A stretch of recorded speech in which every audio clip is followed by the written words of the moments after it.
Fala, minha gente! Tudo bem? Tava dando uma ajeitada no paletó aqui, Maria Esther. Me pegaram de surpresa. Bom dia pra você, tudo certo? A gente aqui espera que sim. Mais um SCC Meio-Dia começando agora ao vivo para toda Santa Catarina com as notícias do nosso estado. Você que estava no primeiro impacto vai ficar sabendo tudo o que aconteceu em Santa Catarina nas últimas horas. Maria Esther, bom dia. Bom dia, Fernando. Bom dia para todo mundo. Uma quarta-feira ensolarada aqui em Santa Catarina. Já já eu trago os detalhes também da previsão do tempo. Ficamos juntos até 1h da tarde. 11h30, aqui a gente chega antes para você saber primeiro. O jornalismo do SBT a partir de agora. Susto no centro de Florianópolis. Um homem foi baleado pela polícia depois de atacar um mototaxista. A gente vai mostrar para você já já. Nova ponte da Lagoa da Conceição. As obras estão começando e eu digo mais, será a maior travessia da ilha e deve ficar pronta em 2 anos. Como foi aguardada essa nova ponte da Lagoa da Conceição? Reportagem completa para você ainda hoje.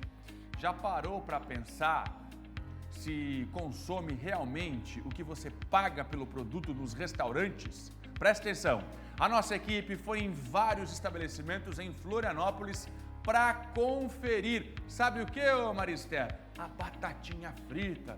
Afinal de contas, o que você paga é o que você recebe? Reportagem investigativa hoje, Maristé. Pois é, e nós também vamos falar de saúde hoje. Dados do IPEC apontam que 51% das mulheres desconhecem a importância da mamografia.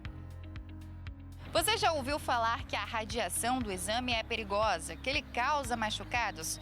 Tudo isso é mito. A verdade é que esse é o principal exame para o diagnóstico precoce. E no quadro Tempo de Valor, hoje nós vamos conhecer uma empresa que investe em recursos humanos, pessoas e seus profissionais. É a qualidade de vida no trabalho, daqui a pouquinho. O SCC Esporte de hoje está recheado de conteúdo. Nós vamos mostrar os times, que já estão a caminho do Equador para a final da Libertadores da América. Temos também os destaques da Champions League e também os últimos jogos do Brasileirão. É já já. Estamos no ar, fique com a gente.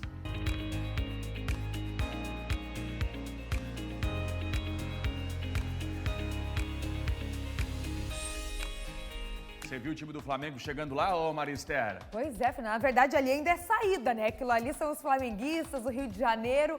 Olha isso daí, Fernando! A multidão! O que é isso? 11h33 da manhã, transmissão exclusiva aqui no SBT. Hoje no SCC Esporte, detalhes desta final. Olha a emoção, tá arrepiado ou não tá, ô Maristé? Fernando, não é à toa que dizem, que é a maior torcida do Brasil. O pessoal tá aí para confirmar a muvuca. Já já a Dominique vai trazer ao vivo aqui todas as informações dessa reta final de Libertadores da América. Maria Esther, calorão pra todo mundo em Santa Catarina. As temperaturas subindo, Maria Esther. Fernando, muito quente hoje, essa quarta-feira, que amanheceu já com sol, poucas nuvens por aqui. No decorrer do dia, isso vai mudar. Já já eu vou falar mais pra você. Agora a gente vai dar uma espiada lá fora. Temos imagens de onde, produção? Florianópolis, aqui na capital. Dá só uma olhadinha, pouquíssimas nuvens lá no fundo da imagem. Mas hoje é céu azul, solzão para todo mundo aqui em Santa Catarina. Vamos para Joinville, ver como é que tá o tempo por lá? Olha ali, Joinville também, a maior cidade do estado hoje, também com pouquíssimas nuvens, solzão brilhando desde cedo. E no sul do estado, vamos para Criciúma agora. Por lá a gente tem um pouquinho mais de nuvens também, devido à circulação marítima. Em Criciúma hoje a gente já vai ter mudança no tempo, hein, gente? Já teremos chuva a partir da tarde, bem no comecinho da noite. E agora, Itapema, agora a gente vê então aí também Litoral Norte na sua tela, algumas nuvens no céu, um dia bonito da praia, a gente vê o mar ali ao fundo. Então é isso, gente, como eu disse para vocês hoje, todas as regiões amanheceram com sol, céuzão azul e as temperaturas subindo. A partir da tarde nós já temos pancadas de chuva e temporais isolados começando pelo oeste do estado. Então, por aqui a gente já vai ver, devido às altíssimas temperaturas aqui das regiões, Oeste, meio oeste, 29, até na Serra, gente, 27 graus hoje à tarde, olha só. Então, a gente vai ter esses temporais chegando depois do calorão. Aos poucos, eles vão tomando todas as regiões do estado. Por isso que amanhã já tem previsão de chuva para todo mundo.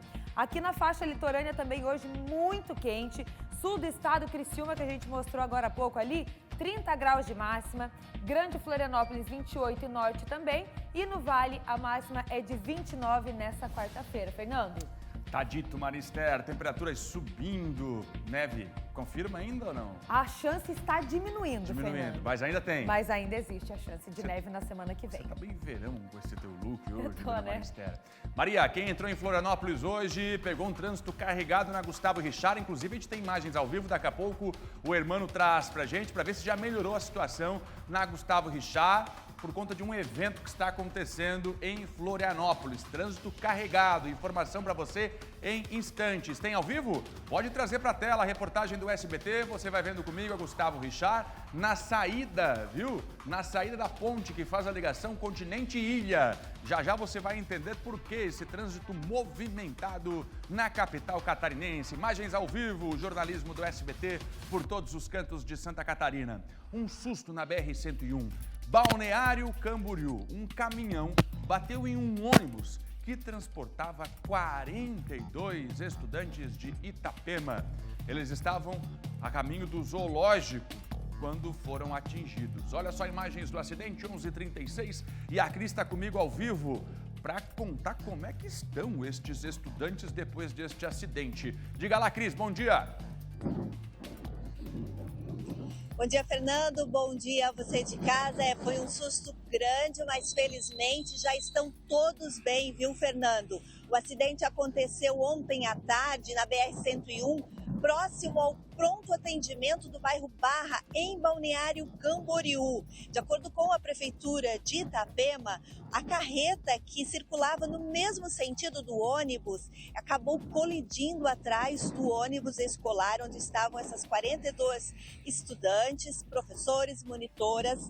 E o pronto atendimento da Barra, rapidamente os funcionários atenderam essas crianças, alguns apenas com ferimentos leves, 3 foram encaminhadas para o Hospital Ruth Cardoso de Balneário Camboriú e apenas uma criança ontem à tarde estava com suspeita de traumatismo craniano leve, o que foi descartado após um exame de tomografia. Lembrando, Fernando, que de acordo com a Prefeitura de Itapema, ainda todos já estão em casa, viu? Seguros com os pais. De acordo com a Prefeitura de Itapema, no momento do acidente, todos estavam utilizando o cinto de segurança. Então é importante a gente reforçar o uso do cinto de segurança, inclusive nos ônibus e ônibus escolar. Volto com você no estúdio. Cris, que susto, hein? Um ônibus com uma carreta, estudantes, todos em casa. Neste momento, a confirmação da reportagem ao vivo aqui no SBT. Obrigado, Cris, pela sua participação. Agora que o susto foi grande, foi, por sorte. Terminou tudo bem. Vamos embora. Jornalismo que não para, ao vivo para você, de todos os cantos da nossa Santa Catarina. Eu vou para o sul agora. Mais um animal marinho morreu aqui no litoral catarinense. Tem a imagem? Dessa vez foi este leão marinho. Foi encontrado morto lá em Arroio do Silva, Balneário do Sul catarinense. Olha, Manu, ao vivo comigo, direto do sul. Já se sabe a causa da morte, Manu? Bom dia. Oi, Fernando. Bom dia Maria Esther. Ainda não se sabe a causa da morte. A informação do projeto Educamar, que foi o responsável, foi até o local. A comunidade chamou, quando viu esse animal, chamou o Educamar, que é um projeto de biólogos voluntários que trabalha aqui na região sul. Nas praias, o animal infelizmente já estava sem vida e inclusive em estado de decomposição. Eu conversei hoje pela manhã com a Suelen, que é a coordenadora da Educamar, e ela disse que esse animal apresentava algumas perfurações semelhantes de tiros, mas ainda não se tem a causa da morte do animal. Nesse caso, que era um macho, tinha aproximadamente 3 metros, e aí ficou sob responsabilidade do município de Balneário Arroio do Silva para poder enterrar esse animal ali na praia, já que por conta de já estar em estado de decomposição, também tem o risco de zoonose, de doenças e também atrai outros animais. A gente vai acompanhar um vídeo agora que é da Suelen, que faz parte desse projeto, que acompanha então os animais aqui nessa região de praia, falando sobre o que o pessoal pessoal pode fazer quando encontra algum animal marinho, algum animal que nessa época não é raro aparecer, inclusive tem pinguins aqui na região, a gente acompanhou esse caso da baleia. O que o pessoal pode fazer realmente em relação a esses animais, a gente vai acompanhar agora no vídeo. Nessa época do ano, comumente, é possível encontrar nessas regiões muitos animais marinhos debilitados. Ao encontrar algum animal marinho nas praias, acione os órgãos municipais do seu município ou acione também a instituição Educamar. Evite colocar esse animal de volta para a água. Pinguins, nessa época do ano, são muito encontrados nessas regiões e eles chegam muito debilitados nas praias, hipotérmicos e desidratados.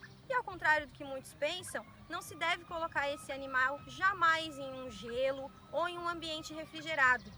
Justamente o oposto, devemos manter esse animal aquecido, seco, até o órgão responsável chegar no local. Lembrando que esse é um projeto voluntário, quem quiser acompanhar, ter mais informações e contato também pode falar com eles por meio do perfil no Instagram, nas redes sociais. Voltamos com vocês no estúdio. Obrigado, Manu, pela informação. Na semana passada, a baleia que morreu lá no sul, né? E agora, o leão marinho que foi encontrado morto. Vamos embora, minha gente. Tem muita informação, hein? Tem muita informação. Ó pra mim, Léo. Tem muita informação até 1h da tarde. O Prisco tá chegando 1:45, reta final das eleições. E o seguinte, hein? No domingo tem a apuração no SCC10. A gente abre a transmissão 2h da tarde. Você vai acompanhar a opinião do Prisco, do Roberto. Nossos repórteres, já te convido. SCC10 neste domingo. Mais um caso de importunação sexual registrado no transporte coletivo de Blumenau. A suspeita é de que um homem estaria se masturbando na frente de uma adolescente. O homem conseguiu escapar e a polícia agora está orientando as vítimas. O PC tem uma reportagem pra gente. Pode rodar. Esse é o homem procurado pela polícia de Blumenau. Ele é suspeito de cometer importunação sexual contra uma adolescente de 17 anos. O caso aconteceu nesta semana e a própria vítima fez a imagem assim que ele desembarcou do ônibus em um terminal urbano da cidade. As fotos circulam pelas redes sociais. A passageira que voltava da escola usava a linha 320 em direção ao bairro Velha, quando o homem teria se masturbado na sua frente. É quando os ônibus estão cheios que geralmente os assediadores costumam agir e aproveitam a situação para cometer a importunação sexual. Considerada crime inafiançável desde 2018, homens que se masturbam ou ejaculam em mulheres no transporte público, se condenados, podem ficar presos de 1 a 5 anos. E no caso registrado em Blumenau nesta semana, o suspeito escapou do flagrante e a autoridade policial explica como vítimas e testemunhas devem agir em situações de abuso sexual praticados no transporte coletivo. Muito importante nesse momento a vítima ou testemunhas conseguirem provas do ocorrido.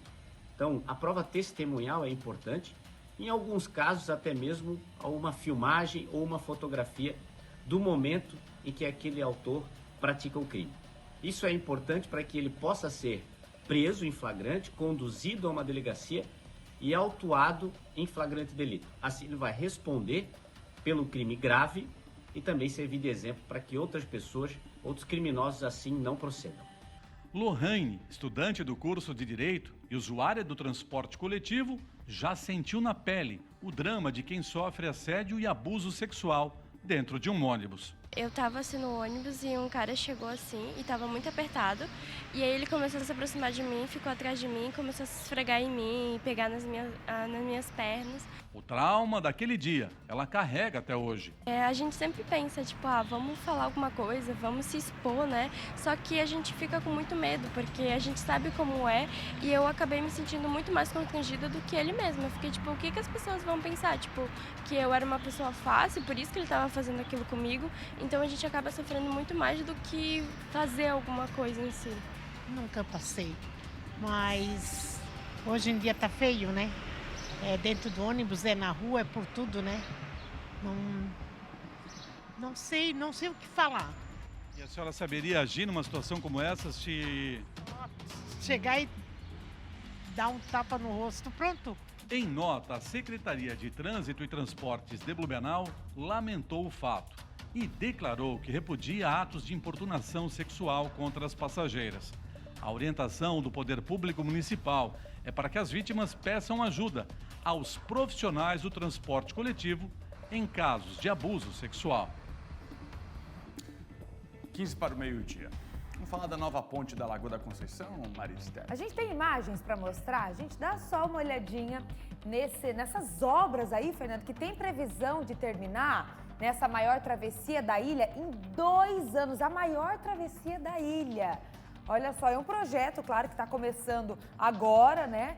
Vai entrar em obras ali, o que, claro, vai facilitar muito o trânsito ali na região, né, Fernando? Aí a ponte atual, antiga, velhinha, defasada, que provoca muitos congestionamentos. E aí a prefeitura está com esse projeto já tem algumas décadas. A prefeitura agora começou a desenvolver a obra da nova ponte. 11h46 da manhã, prazo de conclusão, 2 anos. E a reportagem vai mostrar para você todos os detalhes deste projeto. Pode rodar. Essas imagens são do projeto da nova ponte na Lagoa da Conceição. Aí talvez você se pergunte, mais um projeto? Só que não. Estamos aqui já no canteiro de obras onde este importante serviço para a comunidade, não só aqui da Lagoa, mas de toda a capital de Santa Catarina, está previsto para ficar pronto dentro de 2 anos. A prefeitura diz que será a maior travessia dentro da ilha de Santa Catarina, aqui em Florianópolis, e toda essa obra vai custar aproximadamente 53 milhões de reais. Nós queremos restaurar esse ecossistema, essa biologia da Lagoa de Baixo, que foi estrangulada em 1930 pela ponte atual. Foi feito 2 aterros para a cabeceira e sobrou uma passagem muito pequena de apenas 9 metros. E é uma obra necessária, é uma obra de utilidade pública. Eu sei que tem gente reclamando que suprimiram vegetação e que vai ter impacto, tudo. Mas como é uma obra de utilidade pública, essas atividades elas são licenciadas, elas podem ocorrer, né? Em benefício de uma comunidade e uma necessidade. Essas estacas que nós podemos ver aqui, já delimitando um espaço, elas marcam o local onde será feito o aterro para a nova cabeceira da ponte na Lagoa da Conceição. Até aconteceu uma polêmica aqui neste local após o corte de algumas árvores, mas é importante nós esclarecermos que tudo isso já estava previsto e, inclusive, foi autorizado pelo Instituto do Meio Ambiente de Santa Catarina. Então, para aquele morador que ficou chateado com a retirada das árvores, importante notar que a gente conseguiu salvar outras árvores que tem aqui no entorno, readequando um pouquinho o projeto, mas essas, infelizmente, ficavam no meio de onde vão passar as pistas e precisaram ser suprimidas. O que se espera da obra durante a execução e depois de pronta? Essa é uma obra que, quando ela estiver pronta, a gente vai poder passar a utilizá-la e aí sim vai ser retirada a ponte antiga. Antes disso, nenhum transtorno no sistema viário mais grave. Vai dar mais vazão para o trânsito, né? Eu vi o projeto, vai ter ciclovia, vai ter passeio. A ciclovia hoje é uma necessidade, conforme elas estão aumentando os espaços, o pessoal está vindo mais de bicicleta do que de carro, né? Então eu acho uma obra que vem para melhorar. Muito bom, 11h48, 2 anos. É o prazo para a entrega da nova ponte da Lagoa da Conceição. Susto no centro de Florianópolis. Um homem foi baleado pela polícia depois de atacar um mototaxista. Você vê imagens desta operação agora pela manhã na capital catarinense. O criminoso foi baleado e a gente mostra para você agora. Fernando, Marister, manhã movimentada aqui no centro de Florianópolis. Nós estamos aqui na Felipe Schmidt, bem próximo ali à Delegacia Regional de Polícia Civil, mais precisamente em frente à Igreja Evangélica Assembleia de Deus. Ali no canto, onde vocês estão vendo aquela mangueira amarela, estava um morador de rua há um bom tempo, né, em vulnerabilidade social há praticamente 30 dias, segundo informações e relatos aqui de moradores da volta. E ele estava morando aqui, utilizando esse espaço como moradia, e todas as vezes que perguntaram, que ajudaram ele por aqui, ele dizia que estava esperando a família dele. E sempre com a língua espanhola, não se sabe se era venezuelano ou outra origem, mas ele morava ali. O fato é que hoje pela manhã ele atingiu com uma tesoura uma pessoa que estava passando por aqui. Isso tudo segundo informações. Esta pessoa recebeu uma tesourada e foi atendido aqui pelo LACEN porque estava chegando na hora diretora e viu ele sangrando e fez o primeiro atendimento e chamaram a SAMU para este homem que foi ferido por este homem que estava morando aqui nesse local.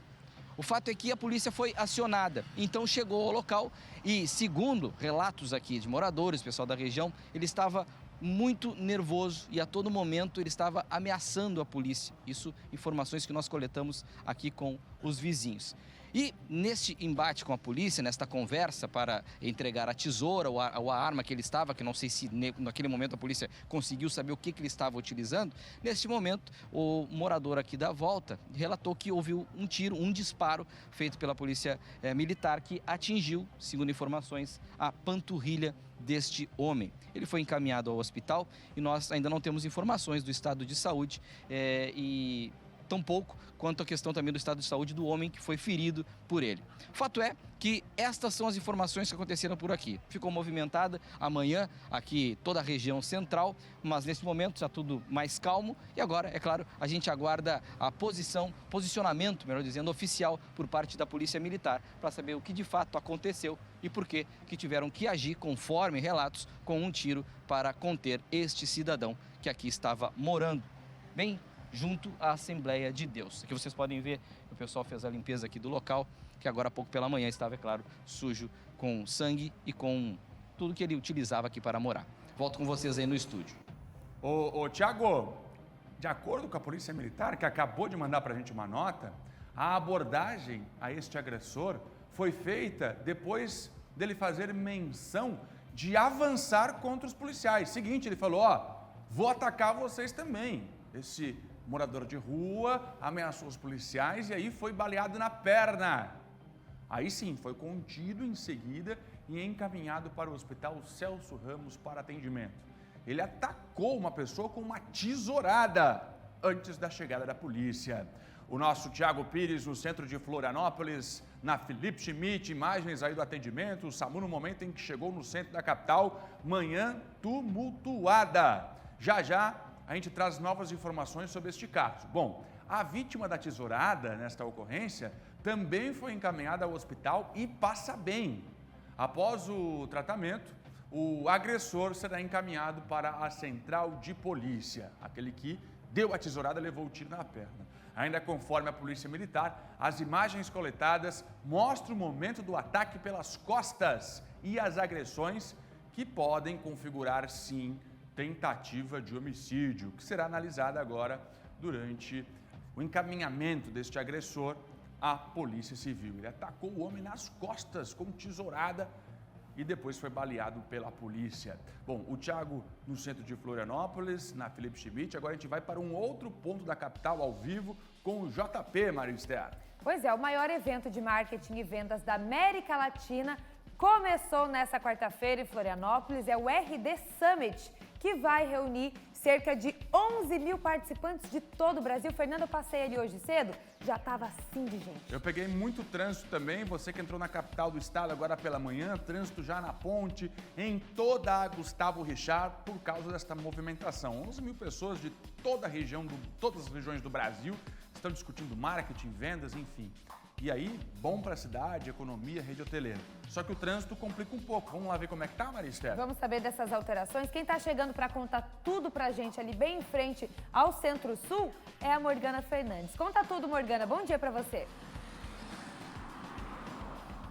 Oi, Maria e Fernando, bom dia para quem está nos acompanhando. Pois é, o evento começou hoje, são 3 dias e ele vai até o dia 28, a sexta-feira. São esperadas 11 mil pessoas passando por aqui, então realmente a movimentação deve ser intensa. Nesse momento aqui na Avenida Gustavo Richard, a movimentação está bastante tranquila.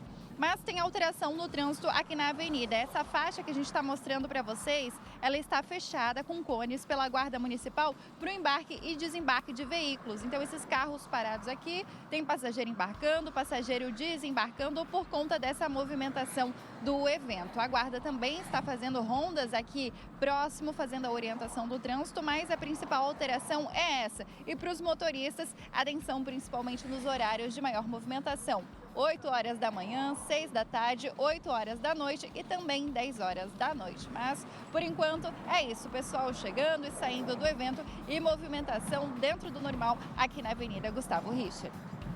Obrigada, Morgana, pelas informações aí direto da frente do Centro-Sul. Alterações, então, para o motorista ficar atento, né, Fernando? Ontem, final da tarde, já teve muito congestionamento na Gustavo Richard, na saída do túnel e depois na saída da ilha, na ponte Colombo Machado Salles e agora pela manhã na entrada. Então, quem vai passar por essa região sabe que vai ter que ter paciência nesses horários. Começo da manhã, final do dia. Vamos embora, a reportagem ao vivo já traz a Cláudia para cá. Em Lages, um acidente que aconteceu na manhã de hoje envolveu uma van escolar e deixou 6 pessoas feridas, Maria Esther. Entre elas, crianças e adolescentes. Imagem na tela para você, acidente envolvendo uma van. Mostramos lá no início do nosso meio-dia o ônibus que foi atingido por um caminhão na região do Vale, agora na Serra. Vamos para lá então? Cláudia Pleite chegando por aqui. Cláudia, o que a gente já quer saber é como estão as crianças que estavam envolvidas nesse acidente, né? Conta pra gente. Bom dia. Bom dia, Maria. Bom dia a todos. Isso mesmo. Olha, as pessoas envolvidas nesse acidente, crianças, adolescentes e também uma monitora de 25 anos, foram encaminhadas ao Hospital Seara do Bem e também ao Hospital Nossa Senhora dos Prazeres com ferimentos leves. Ora, agora falando um pouquinho desse acidente, a gente até vai ver imagens aqui. Ele aconteceu na manhã de hoje aqui na BR-282, envolvendo então um veículo Fiat Palio que acabou colidindo com uma van escolar. Nessa van escolar estavam crianças e adolescentes de 10, 12, 13, 16 e 18 anos e também essa monitora de 25 anos que acabaram ficando feridos. Agora a gente fez questão de vir para esse ponto da BR-282 porque há um tempo atrás a gente fez matéria sobre esse ponto para o SCC Meio-Dia e a gente mostrou que aqui os motoristas transitam em alta velocidade e que é bastante comum acontecer acidentes nesse ponto aqui, né? Então a gente mostrou até os problemas ocasionados por aqui. É claro que agora a Polícia Rodoviária Federal vai entender qual foi a situação desse acidente hoje pela manhã, mas ainda assim é importante, até como um alerta para os motoristas, para esse ponto aqui, que é bastante conhecido pela gente aqui em Lages, ficarem atentos e não transitar em alta velocidade por aqui. Essas pessoas que sofreram esse acidente hoje pela manhã tiveram ferimentos leves, de certa forma, felizmente, e a gente acompanha aí a recuperação deles também nas próximas horas e nos próximos dias. Volto aos estúdios. Obrigada, Cláudia, pelas informações direto da Serra Catarinense. Agora, Fernando, me diz uma coisa. Você já parou para pensar se você consome o que realmente você está pagando por um produto? Preste atenção nessa reportagem, é investigação a partir de agora aqui no nosso meio-dia. A nossa equipe foi em vários estabelecimentos comerciais em Florianópolis para conferir, Maria Esther, se o peso que você está pagando é de fato o peso que te entregam pela refeição. Batatinha frita, por exemplo. Quem é que nunca pediu uma batatinha frita em um restaurante? Mas espera aí, vem a quantidade certa? Você está comendo o que você está pagando? Pode rodar a investigação exclusiva do SBT. Um alimento que todo brasileiro gosta. Rápido, prático e, na maioria das vezes, barato. A batata frita. E ela está no cardápio de bares, pubs, restaurantes e pode acompanhar tanto um prato especial como também servir de um bom tiragosto. Mas eu te faço uma pergunta. Quando você compra esse alimento por aí, será que você está consumindo o que está pagando? Nós vamos em busca dessa resposta para você. Em primeiro lugar, vamos aferir a balança que será utilizada nessa reportagem. Temos aqui um saco de 1 kg de arroz. Vamos fazer o peso. Tá aí, 1 kg, 6 gramas. 6 gramas, é claro, corresponde ao peso da embalagem. Portanto, tudo certo por aqui. Vamos só colocar o selinho, porque será a mesma balança utilizada na hora de aferirmos a batata. Feito isso, viemos até uma praça de alimentação. Escolhemos aleatoriamente alguns estabelecimentos. O primeiro deles está ali no cardápio, o preço de R$ 19,90 por 400 gramas de batata frita. Essa é a porção de 400 gramas, né? Tá. Feito o pedido, aí foi só aguardar. Sem a chamada, fui lá buscar a batata. Nós recebemos aqui o pedido, tá? E vamos, nesse momento, fazer a pesagem das batatas. batata que foi comprada por 400 gramas, ela tem o peso de 307. Mas não para por aí. Se a gente for pesar e tirar as batatas, ó, o peso da embalagem, 9 gramas, ou seja, apenas 300 gramas tem nessa porção de batata frita, ou seja, 100 gramas a menos do que você pagou. Nesse caso, o valor de R$ 19,90 seria para 400 gramas de batata frita. Como só foi entregue 300 gramas do alimento, o consumidor, além de ser enganado, foi lesado em 100 gramas, o que corresponde a quase R$ 5,00. Fui até outro estabelecimento. Nesse local, o valor por 270 gramas da porção de fritas foi de R$ 20,00. Vamos ao teste. Assim que recebi o pedido, fizemos novamente a pesagem. Pegamos e vamos tarar a balança. Aqui, ó, 0, ok? E agora nós vamos colocar a batata frita para fazer o peso dela.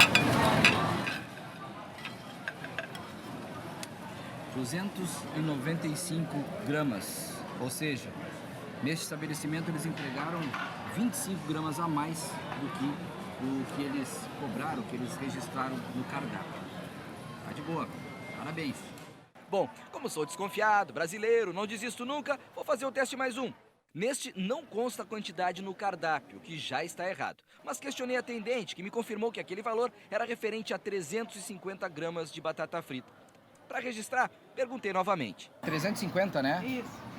Bom, feito o pedido, sem a chamada, fui buscar a batatinha frita. Da mesma forma, retirei a batata do pratinho, até porque nesse caso tinha alface embaixo para decoração, o que atrapalharia o peso da batata. E para nossa surpresa, mais um local que não entrega a quantidade que diz vender.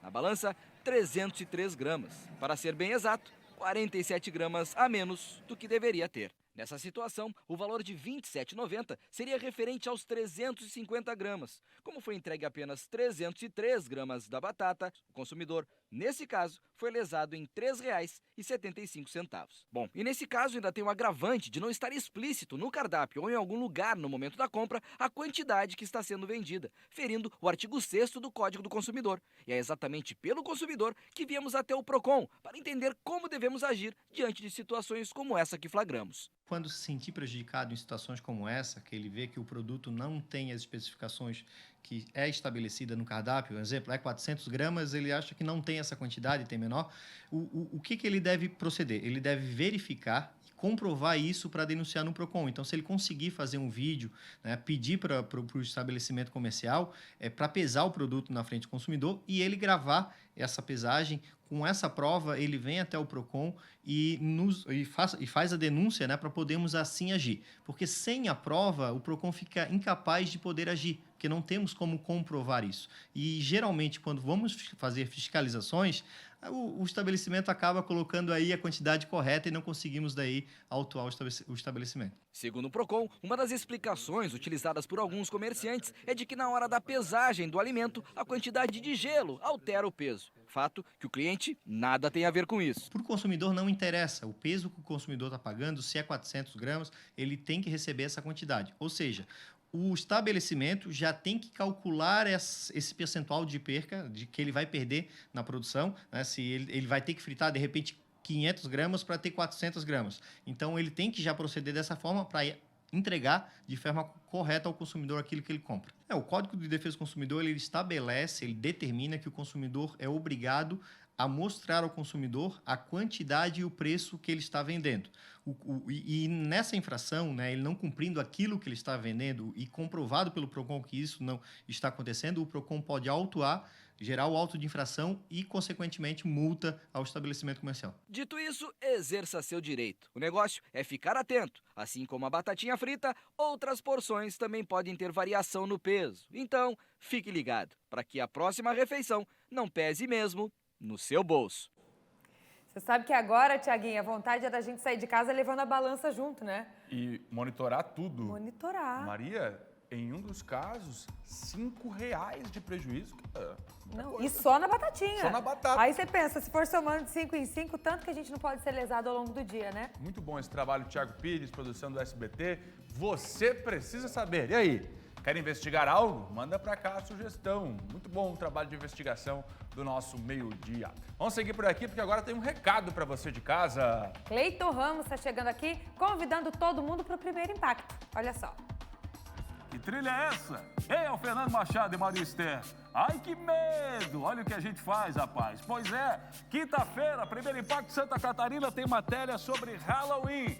E essa dupla aí do estúdio, curte o Halloween? Pessoal de casa também, tem matéria do repórter João Paulo Cardoso. Além, é claro, de informação de trânsito e muito mais. Não esquece, hein? Matéria sobre Halloween.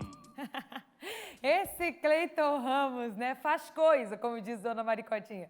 Muito bom, 5:07, ele está entrando ao vivo aqui no Primeiro Impacto com as principais informações de Santa Catarina.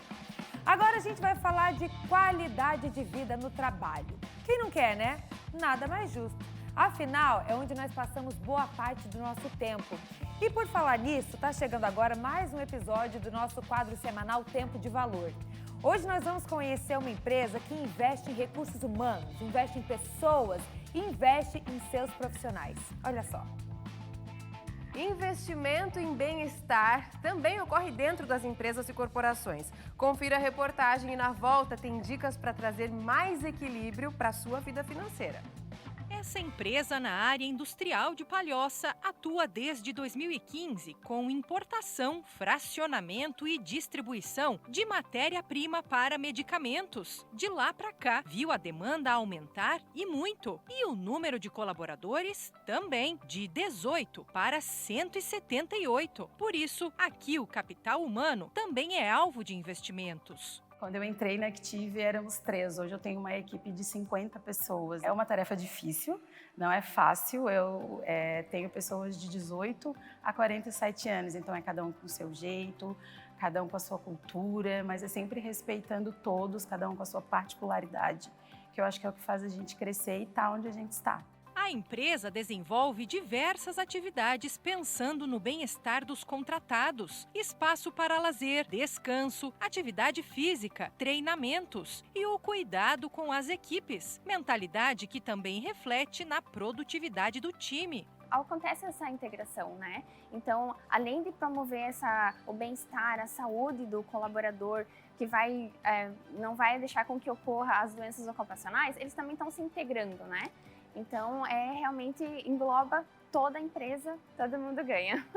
As ações já renderam reconhecimento no mercado, valorização da marca e a conquista do selo internacional Great Place to Work, que em português quer dizer ótimo local de trabalho e leva em conta itens que reforçam essas qualidades. Anualmente, a gente aplica uma pesquisa de clima, onde os colaboradores avaliam o ambiente, as ações, avaliam o clima geral da empresa, né? E nós conquistamos a primeira certificação no ano de 2020. Então, esse ano nós conquistamos novamente, pelo 3º ano consecutivo, a certificação. E é uma conquista muito importante que reflete aspectos disseminados pela nossa cultura de valor, a nossa gestão e o que realmente a gente coloca no centro, que são as pessoas.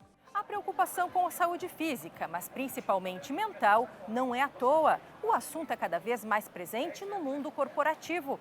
De acordo com o Fórum Econômico Mundial e com o IBGE, 20% da população de todo o mundo pode vir a ter algum transtorno como ansiedade e depressão, por exemplo. No Brasil, a estimativa é que 35 milhões de pessoas já são afetadas por essas doenças. E em Santa Catarina, 1.200.000 moradores enfrentam o problema. A busca pela ocupação profissional saudável é tendência e aqui é replicada por todos os setores, que em sua maioria são coordenados por mulheres. À frente de cargos de liderança, elas colocam em prática suas qualificações, mas também experiências pessoais. Tempo de valor é investir em qualidade de vida no trabalho. Pesquisa e desenvolvimento está relacionada não apenas com os insumos diretamente, mas como profissionais da saúde, como uma empresa voltada ao cuidado com a saúde, para todos os temas relevantes, né, para essa questão. Então, por exemplo, engajamento em campanhas, né, com cuidado de saúde mental, prevenção de alguns tipos de doença, tudo isso envolve a parte de pesquisa para fundamentação, né, de como acontece, como essas doenças podem ser prevenidas. Sabe o que também é um bom investimento? Cuidar da sua vida financeira. Equilíbrio. Se você tem dívidas em atraso, avalie o seu orçamento, organize, negocie. Não deixe para depois algo que custa a sua tranquilidade. E aqui também vamos equilibrar o orçamento. A sua renda deve estar dividida entre as prioridades. E pode ser assim: 50% para os gastos mensais, 20% para os gastos não essenciais, 20% para a reserva de emergência e 10% para o longo prazo, que pode ser aplicado na Previdência. Se você tem dívidas, vai precisar sacrificar os desejos e parte da reserva. Mas aos poucos você encontra o equilíbrio. Não deixe de quitá-las e, ao mesmo tempo, construir, mesmo que lentamente, a sua reserva. Tem mais dicas no nosso portal e eu te vejo na próxima quarta. Até a próxima quarta, então. Cibele Favre e o Tempo de Valor. Vamos para o intervalo? O SCC Meio-Dia já volta.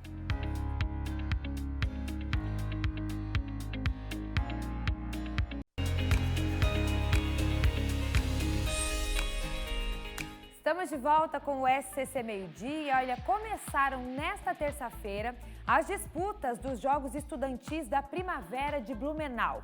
Neste ano, a competição, que já revelou nomes importantes para o esporte brasileiro, reúne mais de 11 mil atletas estudantes. Então a gente vai conversar com o repórter Paulo César, ele está no Complexo Esportivo do SESI e tem mais informações. PC, a gente quer saber mais detalhes desses jogos que estão acontecendo aí na cidade. Conta tudo. Bom dia para você. Bom dia para você também, Maria Esther. Sim, estamos aqui no Complexo Esportivo do SESI, um dos principais locais de competições da 47ª edição dos Jogos Estudantis da Primavera, que este ano, essa edição, registra um recorde de participantes. São mais de 11.100 alunos, estudantes e atletas de 68 instituições de ensino da cidade. São alunos e estudantes das escolas da rede pública municipal, estadual e da rede privada também. Marcos Fernandes mostra nesse momento, nesse espaço aí, acontecem as disputas do xadrez. Agora é uma rodada de jogos do Pré-Mirim, da categoria Pré-Mirim. Já tem uma rodada importante aqui do Pré-Mirim. Esse ano, como eu destacava, Jogos da Primavera tem um número recorde de inscritos, competição que foi criada em 1974. O objetivo principal dos Jogos da Primavera é formar cidadãos de bem e criar novos talentos para o esporte da cidade. E se a gente olhar para a história, olhar para trás, a gente pode dizer que a competição vem cumprindo bem essa missão. Daqui já foram revelados craques como o Thiago Splitter, único campeão brasileiro do basquete na NBA, e daqui também dos Jogos da Primavera saiu Duda Morim, uma das melhores jogadoras do mundo na categoria de handebol. Então, a competição vai até o dia 10 de novembro. Até lá, muita emoção, muitas disputas, muitos sonhos e frustrações também. E se é para formar novos talentos, que daqui saia uma nova fornada recheada de craques. Afinal de contas, Blumenau tem um apetite inesgotável por títulos no esporte amador. É só dar uma olhada na galeria de troféus dos Jogos Abertos de Santa Catarina. Voltamos ao estúdio com você, Maria Esther. Muito bom, PC. Obrigada pelas informações. É isso, a gente fica na torcida, né? Por esses futuros atletas aí, grandes nomes do esporte. E olha, vocês lembram da nossa campanha por elas? Pelo empoderamento feminino e também combate à violência contra a mulher? O SCC foi premiado na noite dessa terça-feira em Chapecó. E a nossa equipe acompanhou como é que foi a premiação realizada pela Associação dos Dirigentes de Vendas e Marketing do Brasil aqui em Santa Catarina. Olha só. O reconhecimento é promovido pela ADVB Santa Catarina e premia 29 empresas e instituições nas categorias Governança Social, Cultural e Ambiental. A cerimônia foi realizada no Country Club de Chapecó. Ele certamente vem para coroar essas empresas que já há bastante tempo têm atuação forte na área social, ambiental e de governança. Eu tenho falado que as pessoas muitas vezes têm dúvidas sobre o que ESG significa e acham que é uma coisa totalmente nova, quando na verdade ela é só a fusão de 3 áreas dos negócios que as empresas sempre fizeram. As empresas sempre fizeram ações na área da educação, na área social. E entre as empresas de todo o estado que receberam a premiação está a chapecoense Aurora Cop, com o case Propriedade Rural Sustentável. É um projeto que trata de cuidar da autoestima à situação econômica dos nossos produtores rurais. São milhares de famílias do campo preocupadas em fazer a sucessão nos seus negócios e nós selecionamos esse projeto que trabalhamos há mais de 2 décadas.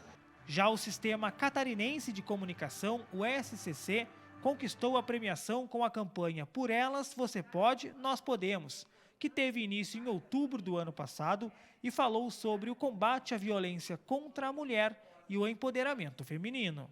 Nós entendemos que essa é o reconhecimento da sociedade, o reconhecimento da DVB ao nosso trabalho, e que não é um trabalho de uma equipe grande, que faz com que as coisas da nossa terra, da nossa gente, sejam cuidadas. O assunto da campanha foi retratado através da história de 4 mulheres vítimas de violência que superaram a situação e passaram a ajudar outras mulheres a mudar essa realidade. A campanha, inclusive, virou livro, escrito por Melissa. Foi porque a gente envolveu os nossos colaboradores, a gente envolveu, eles participaram da elaboração da campanha. E, inclusive, durante a campanha estavam junto com a gente, participando dos eventos. Então, assim, foi para nós, como SCC, foi muito importante esse engajamento, tanto da sociedade, como também da parte de dentro, né? Da parte da nossa empresa, dos colaboradores, toda a diretoria também. O prêmio reconhece todos os anos organizações catarinenses que adotam dinâmicas de responsabilidade social, uma tradição mantida desde 1999 que reconhece empresas de Santa Catarina que se destacam nesta área. E a gente reforça aqui, claro, parabéns ao Dr. Roberto, à Melissa Amaral, que estavam lá. Melissa, que desde o início encabeçou essa campanha, esse projeto. E, claro, todo mundo que se envolveu de uma forma ou outra também nessa campanha Por Elas, aí agora recebendo o prêmio. Agora eu tenho um recado para vocês. Pessoal, vocês sabiam que com o Tim Pré-Top vocês têm acesso às melhores séries e filmes de todos os tempos? Não? Então presta atenção nessa notícia. Agora os clientes Tim Pré-Top têm uma assinatura incluída no Prime Video versão celular e podem ativar o modo diversão em qualquer lugar. Não é perfeito? Você não pode perder. E não para por aí. Ainda tem 9 GB de internet e pode ouvir milhões de músicas grátis e o WhatsApp incluído. Tudo isso por apenas R$15 por 15 dias. Vem agora para o Tim Pré-Top e aproveite. Tim, imagine as possibilidades. Recado bom para vocês. E olha, Outubro Rosa é o mês de conscientização sobre o câncer de mama. Isso você já sabe, né? Mas olha que dado alarmante. Mais de 50% das mulheres desconhecem a importância da mamografia, que é o principal exame para o diagnóstico precoce. Olha só. Foi durante um exame de rotina que a Simone descobriu um câncer de mama. A minha ginecologista me encaminhou para fazer todos os exames, fiz ultrassom, ela me prescreveu a mamografia também. E na mamografia apareceu um nódulozinho, né? O nódulo só foi identificado através do exame de mamografia. Nas ultrassons que eu tinha feito não apareceu nada. E ele não era palpável, ele estava numa região bem escondidinho assim. Não aparecia no toque e eu não tinha dor também, sabe? Então a mamografia para mim foi determinante, porque eu consegui pegar o tumor bem no comecinho também. Um estudo feito pelo IPEC apontou que 51% das mulheres não sabe da importância de fazer a mamografia. Ainda 64% acredita que o autoexame é a principal forma de diagnóstico. Para a presidente regional da Sociedade Brasileira de Mastologia, as dúvidas estão ligadas a uma série de informações falsas sobre o exame. Por exemplo, as mulheres acham que a radiação da mamografia aumenta o risco de câncer.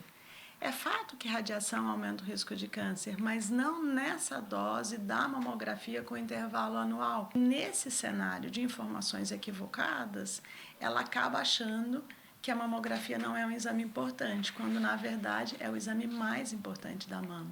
O autoexame e o exame de ultrassom também são indicados, mas não anulam o procedimento.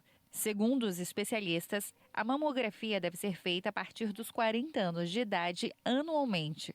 A mamografia é um raio-x das mamas. É um exame rápido, no qual a mulher ela é colocada no aparelho, O aparelho precisa fazer uma certa compressão na mama que pode produzir um desconforto, mas a mulher tem que saber que aquele desconforto vale muito a pena porque ela está fazendo uma coisa extremamente importante para a sua saúde. A porta de entrada para o exame é o posto de saúde. Ele é oferecido de graça pelo SUS, assim como todo o tratamento da doença, como a cirurgia de reconstrução mamária. Isto não é vaidade, é um direito garantido por lei. É um direito de uma lei federal de 2018, a possibilidade da reconstrução ser realizada no mesmo ato da retirada do câncer de mama. Durante a pandemia, a procura pelo exame de mamografia chegou a cair 40%. Para estimular a conscientização, a Simone, lá do começo da reportagem, também se tornou uma voluntária. A gente tem que dar prioridade à nossa saúde, sim. Porque a gente que é mãe e tem a tua família, você sempre se coloca em último plano, sabe? Só que você tem que estar bem para que tudo corra bem. Recado importante. O pessoal do campo vem comigo agora. Assunto da agropecuária. Vamos para Lages, porque está acontecendo por lá mais uma edição da Exposição Sul Brasileira de Ovelhas. A Cláudia Pleite tem todos os detalhes, vão discutir tecnologias, formas de baratear, não é mesmo? Toda essa linha de produção e ela está comigo agora. E aí, Cláudia, bonitinha ovelhinha, conta pra gente tudo sobre essa feira e os negócios que serão fechados aí, Cláudia. Olha, Fernando, eu vou te dizer que aqui acontece uma das maiores feiras, né, considerada a maior feira do sul, a segunda maior feira do sul do Brasil, apenas atrás da Expo Inter. Aqui está acontecendo, então, a segunda exposição sul brasileira de ovinos e a terceira exposição nacional dos ovinos naturalmente coloridos. Esse evento, ele transforma a Serra Catarinense e Lages, né, aí no destaque aí dos ovinos, das ovelhas aqui do momento. Esse evento ele é organizado pela Associação Catarinense de Criadores de Ovinos, pela Associação Brasileira de Criadores de Ovinos, em parceria com a Associação e Sindicato Rural aqui da Prefeitura de Lages também. Olha, são expositores do Rio Grande do Sul, do Paraná e também aqui da Serra e de Santa Catarina que estão expondo cerca de 400 animais por aqui. Hoje à noite, às 19 horas, acontece a abertura oficial desse evento no restaurante aqui do Parque Conta Dinheiro. E também amanhã, às 19 horas, já tem o primeiro leilão, também no restaurante do Parque Conta Dinheiro, o primeiro leilão de ovinos. O leilão dessas ovelhas que vocês estão vendo por aqui. E olha, esses leilões, esse tipo de evento movimenta muito a economia aqui da Serra Catarinense, viu?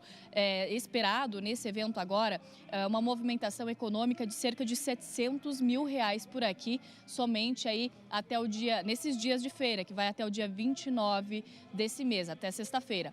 Portanto, o público também pode participar, é aberto ao público de forma gratuita, pode vir aqui dar uma olhadinha aí nesses bichinhos, quem gosta, né? Como na Expo Lages o pessoal participou bastante, pode vir agora também participar de forma gratuita.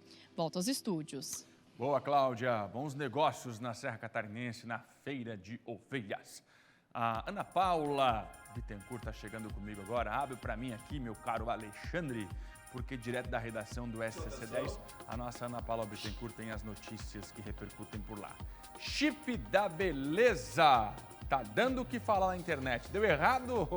O chip da beleza deu errado? Tá sem sinal o chip? Diga lá, Ana. Bom dia.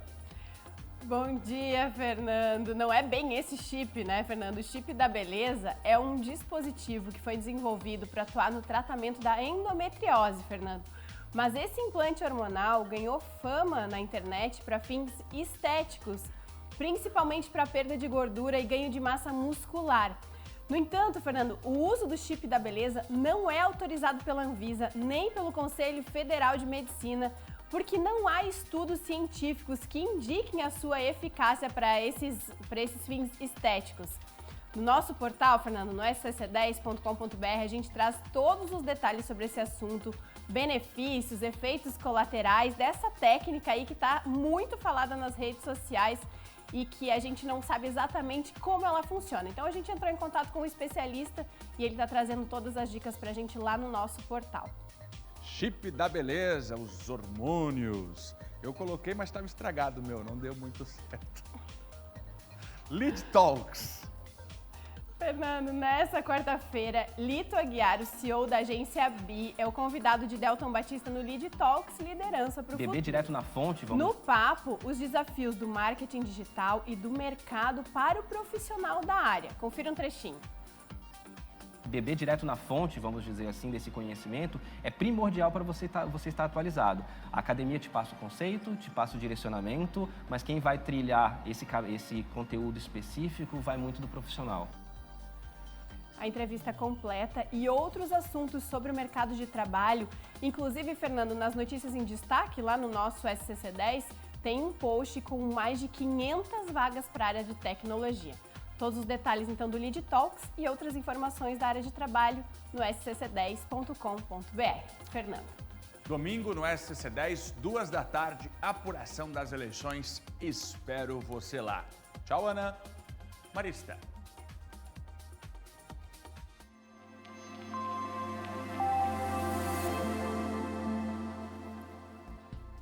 A gente vai agora com a nossa previsão do tempo. Então, quarta-feira amanheceu com sol, poucas nuvens aqui em Santa Catarina, mas no decorrer do dia a nebulosidade aumenta e a partir da noite tem sim chances de pancadas de chuva e temporais isolados, começando pela região oeste, meio oeste, pega aqui também as regiões que fazem fronteira com o Rio Grande do Sul, mas ao longo do dia, mais pro finzinho da noite, madrugada de amanhã também, a chuva já chega também aqui no litoral. O destaque de hoje vai para as temperaturas que sobem bastante. Olha só, gente, todo o nosso mapa aí acima de 25, aliás, acima de 27 graus. Na Serra Catarinense, olha só os termômetros subindo também. Meio oeste, oeste 29, Planalto Norte 28 graus, norte do estado e Grande Florianópolis também, no Vale 29 e no sul, na região de Criciúma, 30 graus nessa quarta-feira. Calorão para todo mundo hoje. E aí essa chuvinha que tinha dado uma trégua no início da semana, agora ela voltou e predomina a nossa quinta-feira. Uma frente fria está se deslocando aqui por Santa Catarina, mantendo esse tempo mais instável, trazendo essas condições de pancadas de chuva e temporais isolados para amanhã. E olha só como é que ficam as temperaturas. Chegando essa chuva, naturalmente as temperaturas elas baixam, né? Então em Lages amanhã a máxima é de 21, Rio Negrinho 23, Joaçaba ali no meio oeste, Chapecó no oeste, ó, já não passa de 26, 23 graus, diferente de hoje, né? Blumenau 27 amanhã, Criciúma 28, Floripa já não sobe tanto, amanhã é 25 graus. E Joinville, norte do estado, ainda vai fazer 29 graus amanhã, calorão ainda nessa quinta-feira no norte do estado. Temos imagem de Imbituba para a gente fechar nossa previsão do tempo. Que dia, hein? Que quarta-feira aproveitável ao ar livre com esse solzão, né, gente? O céu que não tem uma nuvem, coisa mais linda. Para fechar a previsão com chave de ouro. Agora a gente vai com o esporte aqui no SCC Meio-Dia.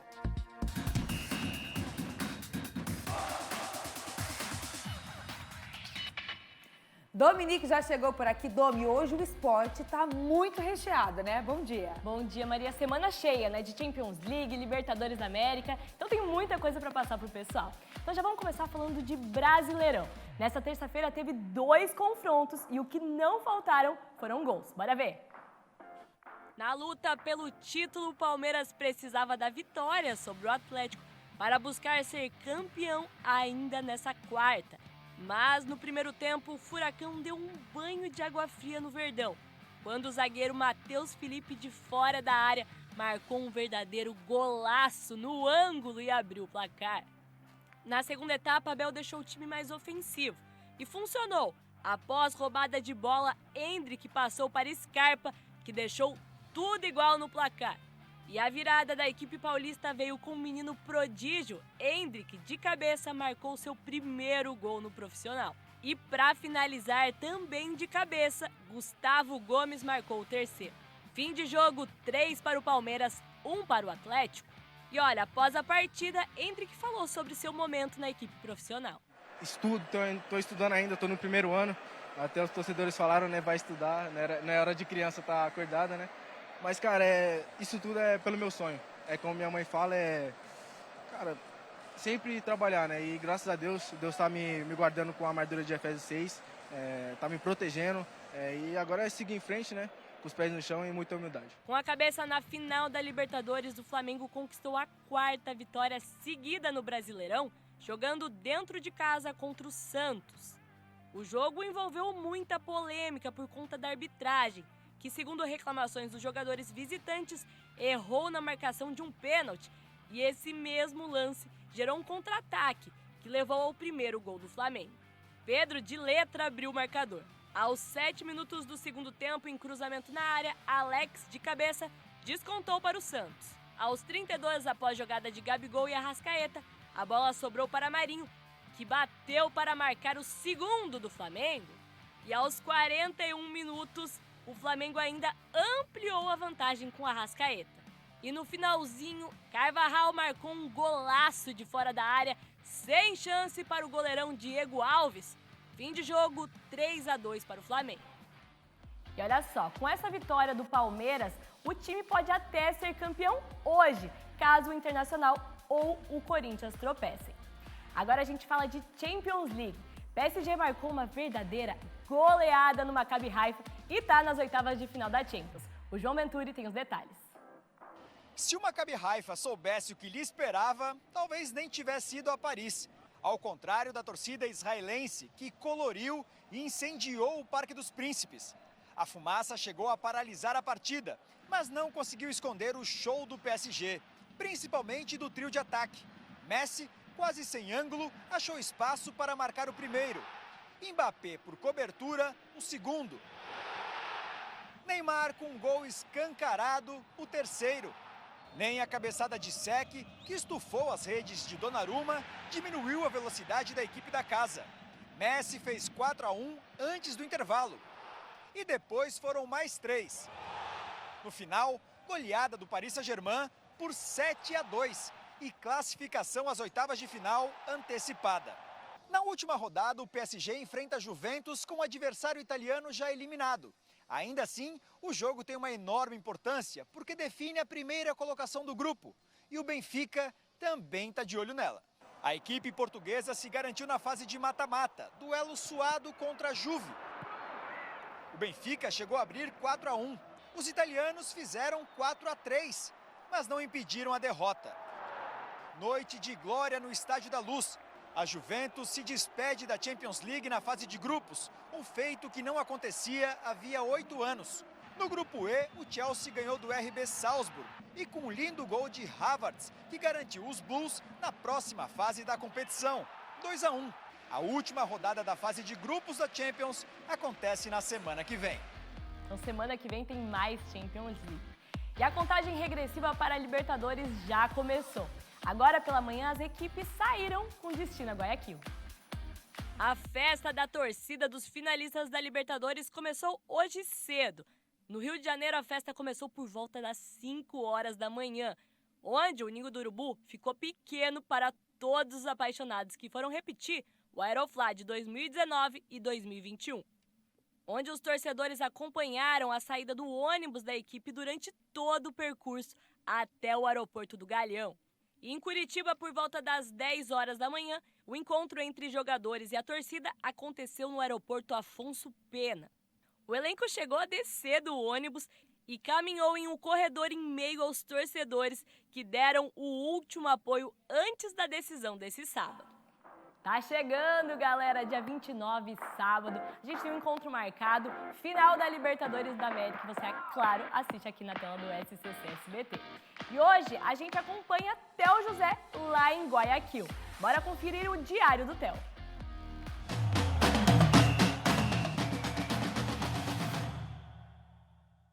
Finalmente estamos em Guayaquil. Ontem foi um dia de viagem, o tempo todo, uma viagem de 14 horas passando pelo Panamá. Cheguei aqui em Guayaquil no início da noite. Hoje, com 2 horas a menos, já estamos na luta. Mas a primeira parte do dia vai ser para recuperar de um dia muito longo.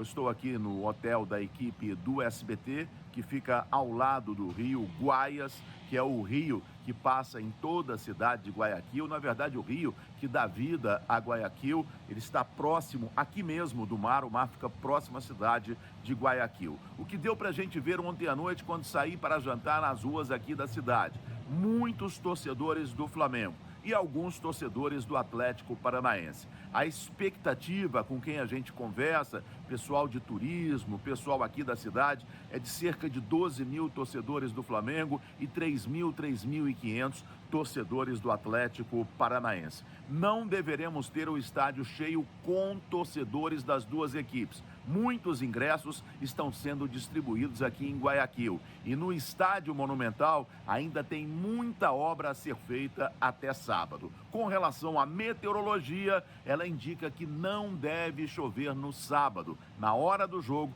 a temperatura vai ficar entre 25 e 27 graus. Flamengo e também Atlético Paranaense, em voos fretados, chegam hoje aqui a Guayaquil. Um ótimo dia a todos e cuidem-se bem.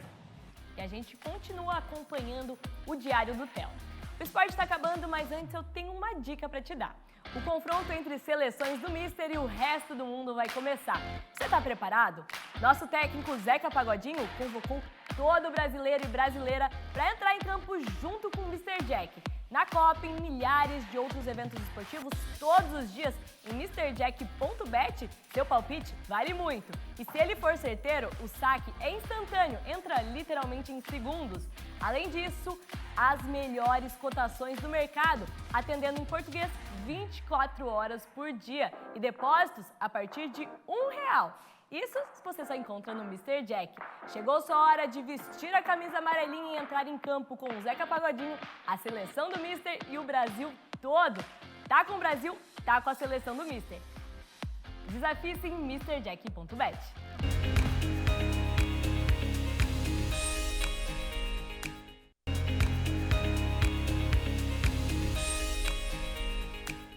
De volta com a nossa coluna de política, está aqui Cláudio Prisco.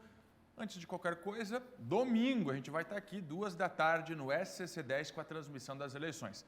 Abre 2 da tarde e a gente fica ao vivo com você até o resultado final. Boa tarde, Prisco. Como vai, Fernando? Tudo bem? Bem, graças a Deus. Vamos ao primeiro telão? Veja milhares de páginas com detalhes de possível fraude nas inserções de rádio. A denúncia aí da campanha do Bolsonaro. Isso.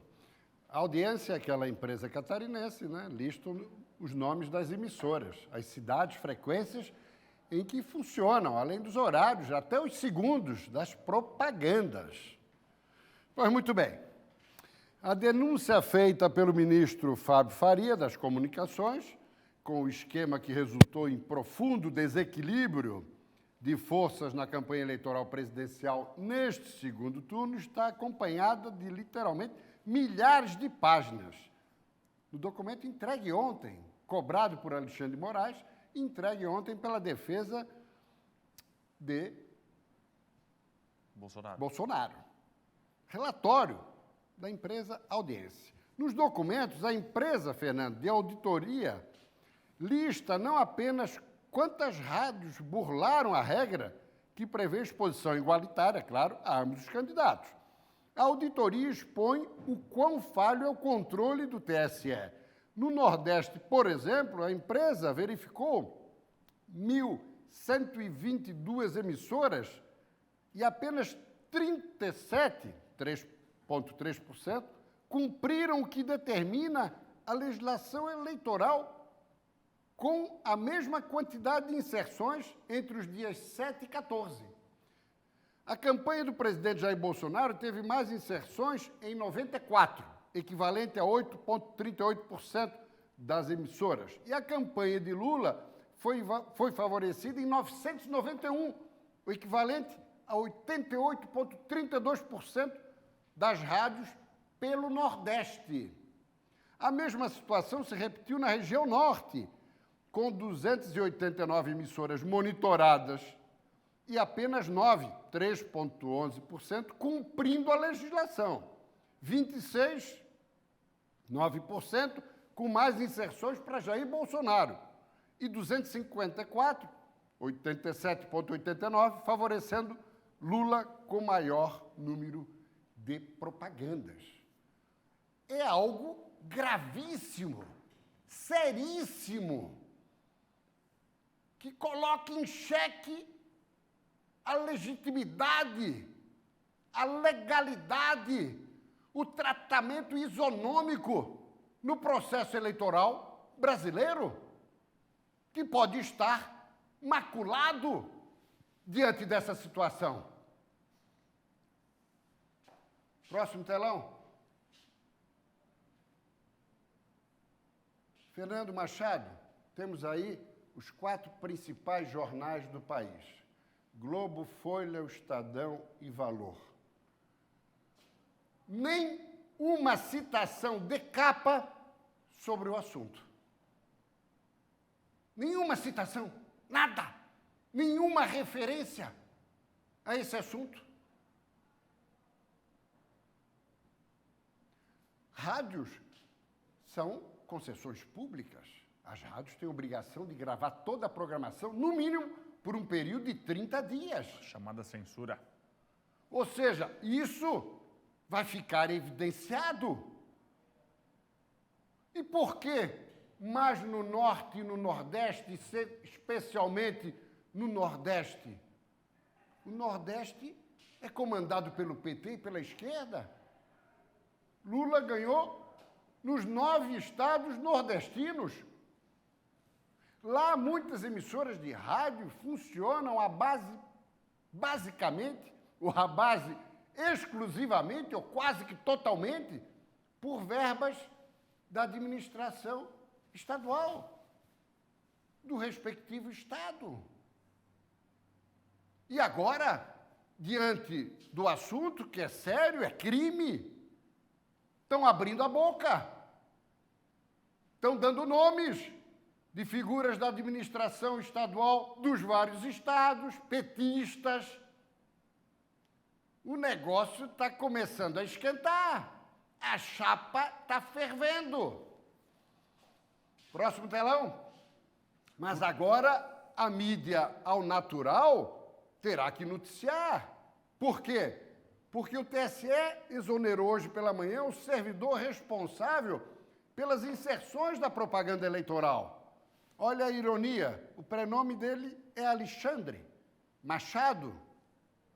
Ocorre em meio à denúncia da campanha de Jair Bolsonaro. Próximo telão, a sua exoneração em portaria do TSE, cujo responsável é Rui Moreira de Oliveira, ou seja, o TSE sentiu o golpe, está reconhecendo que tem alguma coisa errada e precisa encontrar um bode expiatório.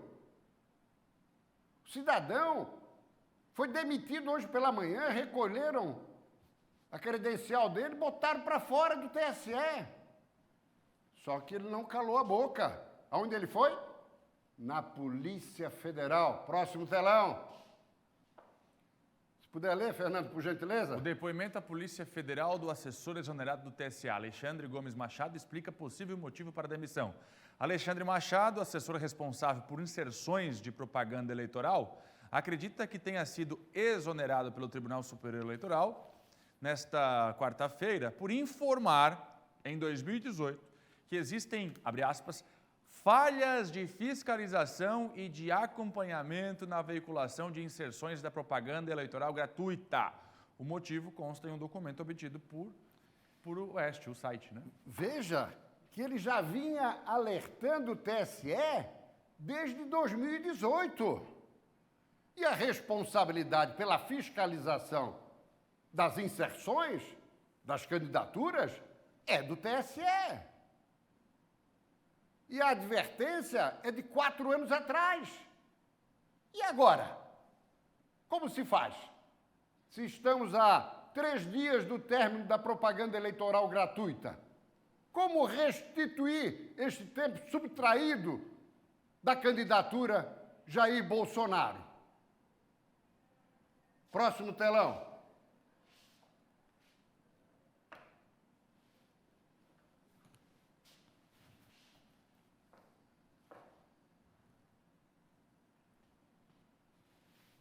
Calma!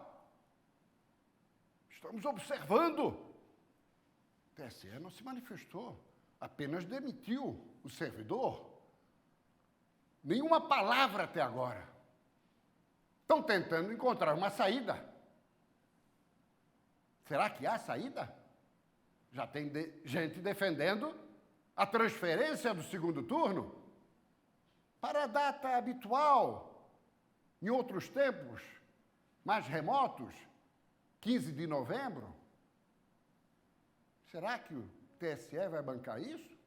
Como é que ele vai resolver essa situação? Temos falado aqui um Tribunal Superior Eleitoral tendencioso, parcial, num verdadeiro conluio com uma das candidaturas. E agora? Cara pálida, como ficamos? Sem se macular essa eleição. Com a palavra, o Tribunal Superior Eleitoral. Próximo telão. E, Prisco, hoje tudo que roda nas rádios é por sistema online. Tanto que as músicas conseguem ser monitoradas em todo o Brasil. O que está rodando, o que não está. Então, formas de fiscalizar tem, de forma digital.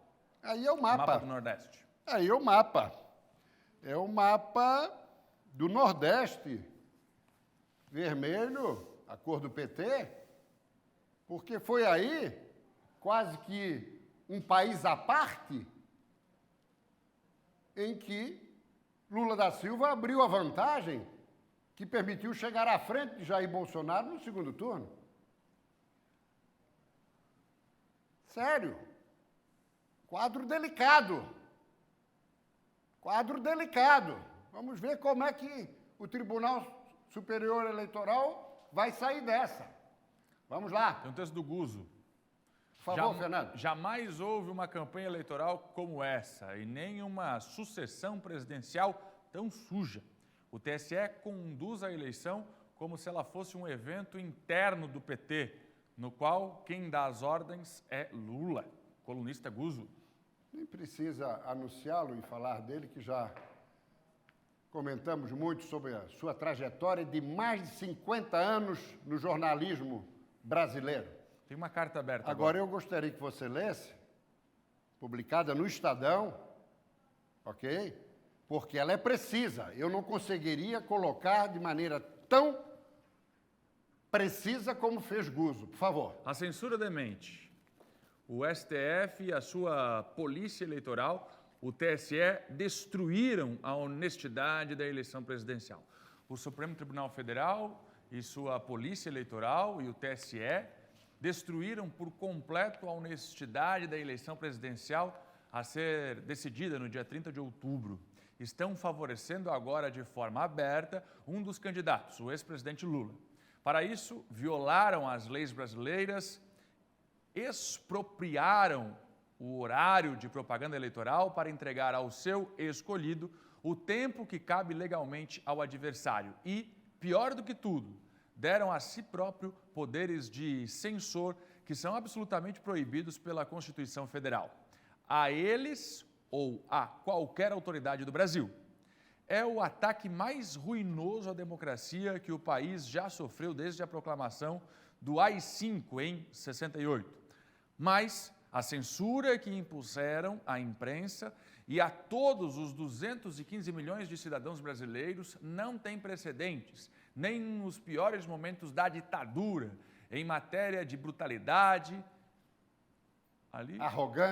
arrogância, é isso? Ali comeu Cortou, alguma coisa, O TSE, sem o mínimo de fiapo de lei que lhe permite fazer isso, saiu de suas funções legais como fiscal das regras do horário eleitoral e passou a mandar em tudo. Agora dá ordens, 24 horas por dia e a respeito de qualquer assunto, à imprensa, aos jornalistas.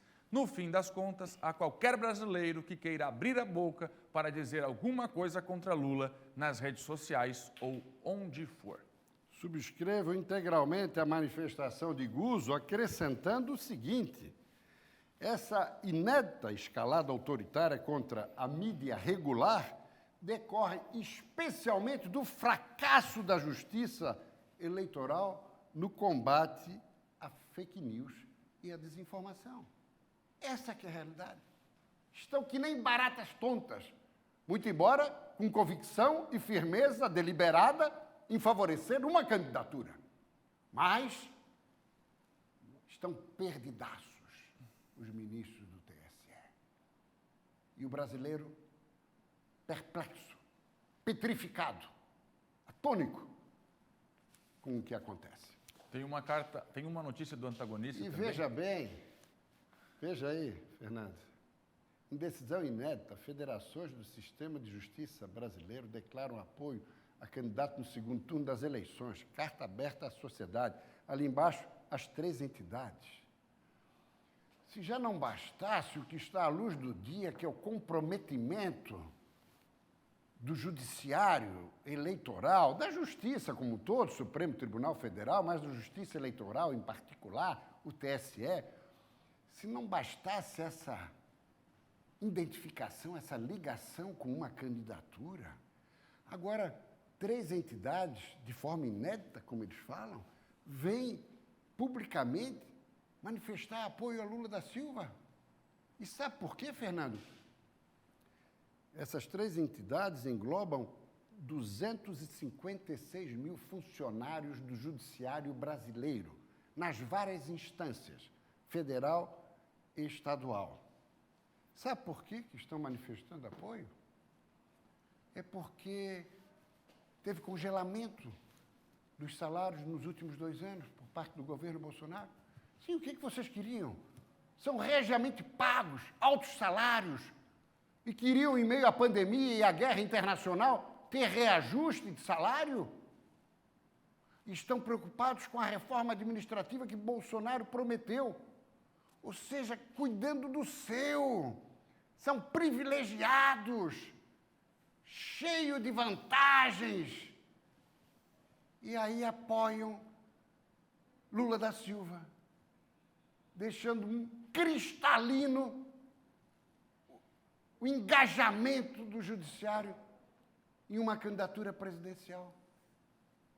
Ou seja, Bolsonaro é o candidato governista à reeleição, mas, curiosamente, é o candidato antissistema dos grandes conglomerados de comunicação, do poder judiciário, do sistema financeiro, banqueiros. Vejam só. E no próximo telão, Fernando, aí realmente é de dar gargalhada. Especialistas em combate à corrupção assinam carta pró-Lula. Signatários dizem que Jair Bolsonaro representa ameaça à democracia e que o presidente não tem compromisso com a luta contra a corrupção. Mas quem que praticou corrupção nesse país nos últimos anos, meu Deus do céu? Com mensalão, com petrolão, mandando dinheiro para ditaduras de esquerda, lá fora, recursos que não voltaram, resultado de impostos recolhidos pelos brasileiros. Que brincadeira é essa? Onde que nós estamos? Estão usando até o nome do Papa, o Prisco. Fernando, pediria que lesse rapidamente. O Papa Francisco enviou uma mensagem ao Brasil nesta quarta-feira, na qual pede a Nossa Senhora Aparecida que proteja o povo brasileiro e o livre do ódio e da intolerância. Segundo integrantes do Episcopado Brasileiro, Francisco tem acompanhado de perto os principais acontecimentos do país e a mensagem demonstra total compreensão com esse momento político, com uma campanha de muitos ataques e disseminação do ódio. Ok, daí depois fala ali que o Papa está preocupado com a situação, muito bem. Reconcilia ali, a população se reconcilia. Que o brasileiro precisa se reconciliar. Último telão. Isso ocorre, sabe quando? Logo depois que a CNBB manifesta-se contra o presidente Bolsonaro e a favor de Lula da Silva. Então, realmente, temos que fechar. Para balanço, Fernando Machado. Obrigado, Prisco. Até amanhã, 11h30. Cuide-se.